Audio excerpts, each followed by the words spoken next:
Assalamualaikum warahmatullahi wabarakatuh. Perkenalkan, nama saya Anissa Umi Fitri. Saya dari Pendidikan Guru Pendidikan Anak Usia Dini, Universitas Sultan Ageng Tirtayasa. Saya dari kelas 6A. Di sini saya akan mempresentasikan materi perkuliahan permasalahan anak usia dini. Saya mendapat materi tentang permasalahan kelalaian orang tua dan pengaruhnya terhadap anak usia dini. Orang tua merupakan orang yang paling bertanggung jawab atas seorang anak, dari sejak lahir hingga dewasa, terutama pendidikan awal anak, yaitu di lingkungan keluarga. Orang tua mempunyai kewajiban memenuhi kebutuhan dasar anak. Kebutuhan dasar anak meliputi dari kebutuhan fisik biologis, kebutuhan emosi atau kasih sayang, dan kebutuhan akan stimulasi mental untuk proses belajar pada anak. Peran orang tua sangatlah penting dalam pendidikan karena pendidikan awal dimulai dari lingkungan keluarga dan orang tua menjadi kunci awal terjadinya pendidikan dalam keluarga. Menurut Anwar dan Ahmad, peran orang tua dalam pendidikan anak usia dini yaitu orang tua sebagai guru pertama dan utama, mengembangkan kreativitas anak, meningkatkan kemampuan otak anak, dan mengoptimalkan potensi anak. Pengertian kelalaian. Menurut KBBBI, kelalaian adalah suatu sikap batin ketika melakukan suatu perbuatan yang bersifat kekurang hati-hatian yang bersangkutan baik akibat tidak memikirkan akan timbulnya suatu resiko, padahal seharusnya hal itu dipikirkannya, atau kelalaian yang tidak disadari, mampu memikirkan tentang tidak akan timbulnya suatu resiko yang pada kejadian tersebut resiko tersebut timbul, atau kelalaian yang disadari. Sifat-sifat dalam ciri dari kelalaian. Yang pertama ada sengaja melakukan tindakan yang ternyata salah karena menggunakan ingatan atau otaknya secara salah. Seharusnya orang tua menggunakan ingatannya sebaik-baiknya, tetapi orang tua melakukan suatu tindakan atau aktif atau pasif dengan kurang kewaspadaan yang diperlukan. Yang kedua, orang tua dapat memperkirakan akibat yang terjadi, tetapi mereka dapat mencegahnya. Sekiranya akibat itu pasti akan terjadi, orang tua lebih suka untuk tidak melakukan tindakan yang akan menimbulkan akibat itu. Tetapi tindakan itu tidak diurungkan. Atas tindakan mana orang tua kemudian dicela karena bersifat melawan hukum.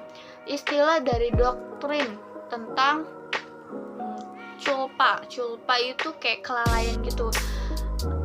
Ini disebut sebagai cult yang dalam bahasa Indonesia diterjemahkan dengan kesalahan, tetapi maksudnya dalam pengertian sempit sebagai lawan dari offset. Pada umumnya sengaja adalah menghendaki, sedangkan culpa adalah tidak menghendaki atau suatu bentuk kesalahan yang lebih ringan dari sengaja. Di sini menurut A.I. Cancer mendefinisikan bahwa kelalaian itu seperti juga kesengajaan adalah salah satu bentuk dari kesalahan yang bentuknya lebih rendah derajatnya daripada kesengajaan. Karena bila mana dalam kesengajaan suatu akibat yang timbul itu dikehendaki pelaku, maka dalam kealpaan justru akibat itu tidak dikehendaki walaupun pelaku dapat memperkenalkan sebelumnya. Arti dari kata culpa, kesalahan pada umumnya, tetapi dalam ilmu pengetahuan hukum mempunyai arti teknis, yaitu suatu macam kesalahan si pelaku atau si orang tua tindak pidana yang tidak sederajat seperti kesengajaan, yaitu kurang berhati-hati sehingga akibat yang tidak. Yang kedua ada faktor penyebab kelalaian orang tua terhadap anak. Yang pertama yaitu kelalaian orang tua terhadap pekerjaan atau karirnya. Yang Yang kedua, memaki anak. Dan yang ketiga, pilih kasih. Yang pertama, kelalaian orang tua dalam mendidik anak sering disebabkan oleh kesibukan mereka terhadap pekerjaan atau karir. Mereka kurang menyadari jika peran mendidik dan mendampingi anak, terutama anak usia dini, tidak bisa digantikan oleh siapapun, seperti babysitter atau yang lainnya. Akibatnya, anak akan lebih dekat dengan babysitter, maka dari itu tidak bisa digantikan oleh babysitter.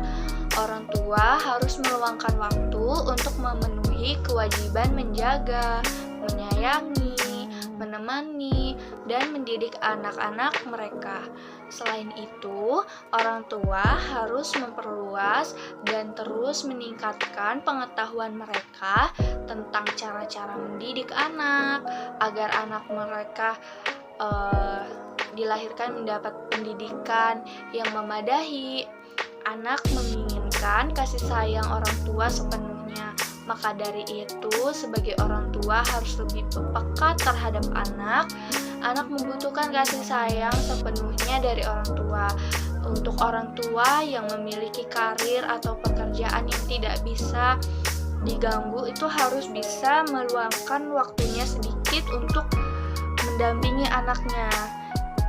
Bagaimana orang tua, pintar-pintarnya orang tua untuk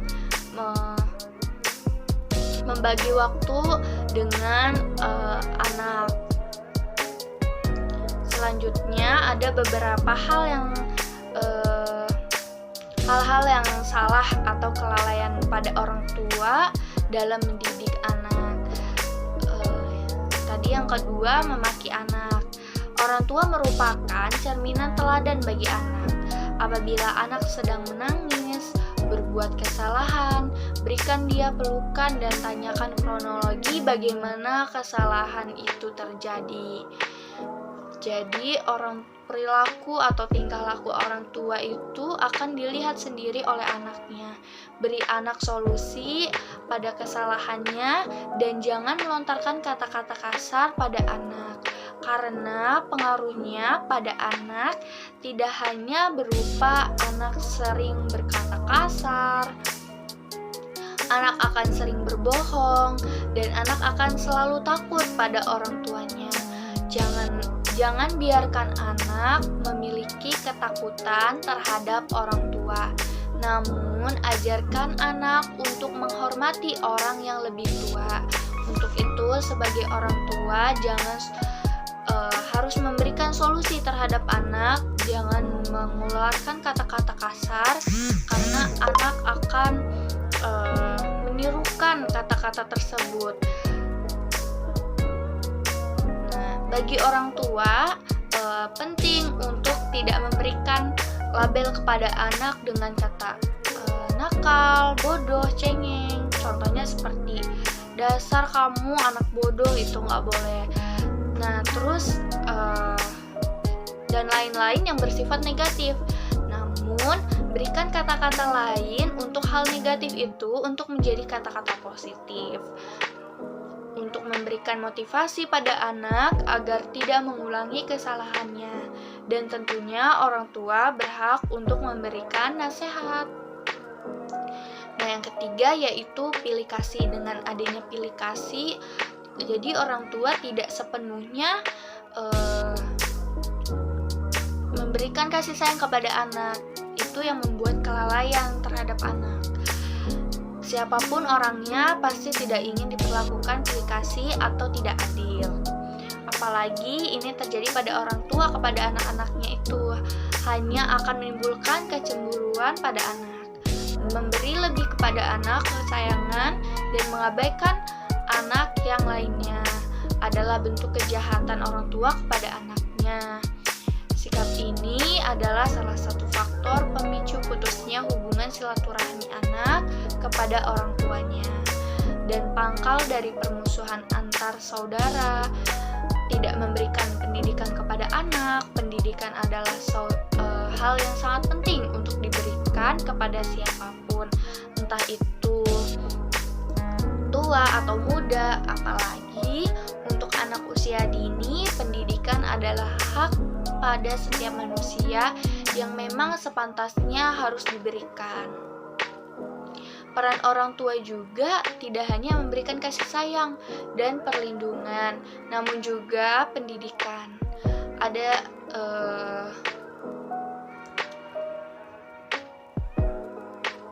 anak yatim itu bukanlah anak yang telah ditinggal orang tuanya dan meninggalkan anak-anaknya dalam keadaan hina.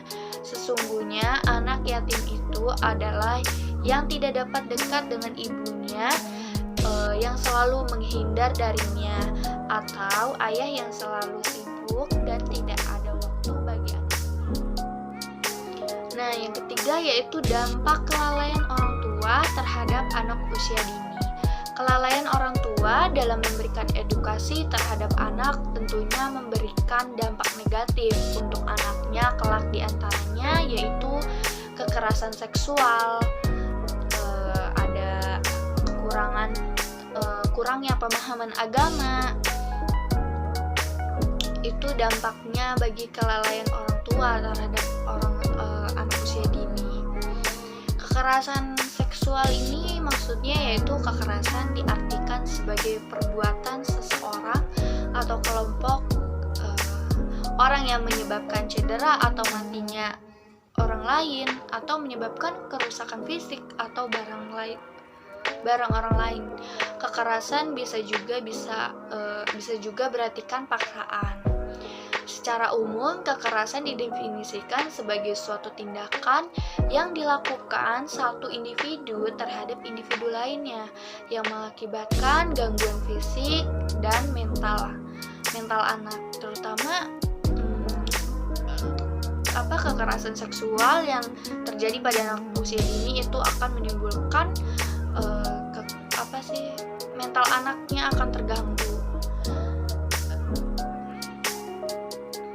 Anak ialah individu anak usia dini yang belum mencapai usia 18 tahun. Oleh karena itu, kekerasan pada anak adalah tindakan yang dilakukan seseorang atau individu pada mereka yang belum genap berusia 18 tahun yang menyebabkan kondisi fisik anak atau mental anaknya terganggu. Seringkali istilah kekerasan pada anak ini dikaitkan dalam arti sempit dengan tidak terpenuhinya hak anak untuk mendapatkan perlindungan dari tindakan kekerasan dan eksploitasi. Kekerasan pada anak juga seringkali dihubungkan dengan lapis pertama atau kedua pemberi atau penanggung jawab pemenuhan hak anak, yaitu orang tua, ayah, ibu, dan keluarga. Kekerasan yang disebabkan terakhir ini dikenalkan dengan perlakuan salah terhadap anak atau child abuse yang merupakan bagian dari kekerasan dalam rumah tangga. Kekerasan terhadap anak merupakan perbuatan disengaja yang menimbulkan kerugian atau bahaya terhadap anak-anak, baik secara fisik maupun emosional. Bentuk kekerasan terhadap anak dapat diklasifikasikan menjadi kekerasan secara fisik, kekerasan secara psikologi, kekerasan secara seksual, dan kekerasan secara sosial. Kekerasan seksual terhadap anak menurut End Child Prostitution in Asia Tourist International merupakan hubungan atau interaksi antara seorang anak dengan seorang yang lebih tua atau orang dewasa, seperti orang asing, saudara sekandung, atau orang tua, di mana anak digunakan sebagai objek pemuas kebutuhan seksual pelaku. Perbuatan ini dilakukan dengan menggunakan paksaan atau ancaman. Biasanya sering terjadi di daerah-daerah tertentu. Kegiatan-kegiatan kekerasan seksual terhadap anak tersebut tidak harus melibatkan kontak badan antara pelaku dengan anak. Seperti bentuk-bentuk kekerasan seksual itu sendiri bisa dalam tindakan pemerkosaan atau pencabulan kayak gitu. Bentuk pelecehan seksual anak termasuk meminta atau menekan seorang anak untuk melakukan aktivitas seksual, memberikan paparan yang tidak senonoh dari alat kelamin untuk anak, menampilkan pornografi untuk anak, melakukan hubungan seksual terhadap anak, dan yang lainnya. Kenapa ini bisa menjadi dampak kelalaian orang tua? Untuk sebagai orang tua harus memberikan edukasi tentang seksual kepada anak. Jadi anak bisa menjaga diri dari hal-hal yang tidak baik. Yang kedua yaitu kurangnya pemahaman agama. Peran orang tua dalam pendidikan agama pada keluarga menjadi peran yang sangat penting bagi setiap keluarga. Pendidikan keluarga menjadi peran yang paling utama bagi anak-anak dalam membekali diri anak untuk mendapatkan transformasi pengetahuan, pembelajaran, dan pembiasaan akhlak di dalam lingkungan keluarga. Keluarga merupakan unit sosial terkecil yang memiliki peran penting dalam pembentukan karakter bangsa. Keluarga akan membentuk karakter seseorang dan berpengaruh pada lingkungannya. Sebaliknya, jika karakter itu tidak baik, dia akan berpengaruh luas kepada lingkungannya. Bahkan pada akhirnya akan menjelma menjadi karakter bangsa. Oleh sebab itu, keluarga memiliki peran yang sangat penting dalam mewarnai sukses tidaknya pengembangan karakter anak orang lain terletak pada model pendidikan karakter yang diberikan oleh orang tua terhadap anaknya. Yang keempat, ada cara menghindari kelalaian orang tua terhadap anak usia dini. Cara menghindarinya adalah dengan memperhatikan anak mulai dari fisik, kebutuhan emosi atau kasih sayang anak, dan kebutuhan akan stimulasi mental untuk proses belajar pada anak. Di sini jika ibu mencurigai anak telah dilecehkan secara seksual, maka harus menghubungi dokter anak atau Badan Perlindungan Anak setempat untuk meminta bantuan. Dokter secara hukum wajib melaporkan semua kasus dugaan pelecehan atau pengabaian kepada pihak berwenang. Mereka juga dapat merekomendasikan terapi dan memberikan informasi yang diperlukan untuk penyelidik. Dokter juga dapat bersaksi di pengadilan untuk mendapatkan perlindungan hukum bagi anak tersebut atau untuk membantu menuntut secara pidana seseorang yang dicurigai terlibat dalam pelecehan seksual tersebut. Apapun sifat pelecehan tersebut, langkah-langkah harus segera diambil untuk melaporkan pelecehan dan mendapatkan bantuan.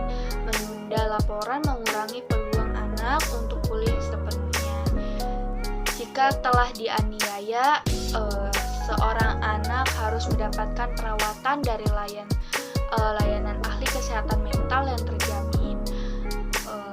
Dalam orang tua dan anggota keluarga lainnya mungkin disarankan untuk mencari konseling agar mereka dapat memberikan dukungan dan kenyamanan yang dibutuhkan anak. Dalam sebagian besar kasus, anak-anak yang dianiaya atau diabaikan mengalami kerusakan emosional yang lebih besar daripada kerusakan fisik.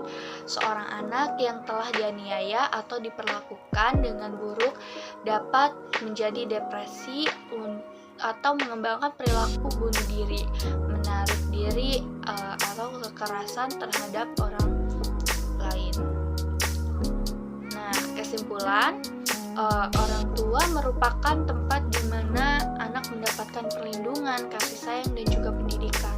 Terutama peran orang tua terhadap pendidikan agama itu merupakan hal yang paling utama diberikan kepada anak agar anak mengetahui agamanya berawal dari kedua orang tuanya. Orang tua adalah cerminan teladan bagi anak-anaknya. Dalam keluarga harus adanya sebuah tujuan untuk membuat keluarga yang harmonis. Seringkali kita menjumpai bahwa orang tua selalu melempar tanggung jawab pendidikan kepada gurunya. Pendidikan utama adalah pendidikan yang diberikan kepada orang tua. Guru atau pendidik hanya meneruskan didikan yang diajarkan oleh orang tua kepada anaknya. Jika anak yang tidak pernah dididik dengan benar oleh orang tuanya, maka anak tersebut akan ditolak tidak hanya di masyarakat, namun juga akan disiksa di akhirat. Bukan hanya itu, orang tua akan tetap bertanggung jawab atas perilaku setiap anaknya. Sekian presentasi saya, kurang lebihnya mohon maaf. Wassalamualaikum warahmatullahi wabarakatuh.